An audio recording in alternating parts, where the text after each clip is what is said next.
Walang takot na nilait at inokray ng isang netizen ang pag-host ni Kim Chiu sa It's Showtime ng ABS-CBN.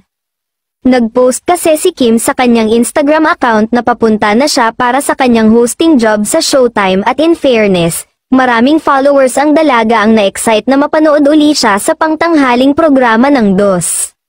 Pero may isang ang basher na talagang kinarira ang panlalait kay Kim. Sinabi nito na sana raw ay ibang celebrity na ang kinuha para mag-host. Sabi nito, sana makakuha na ng kapalitan na host na Kapuso Star, papalitan na siya ni Barbie Forteza.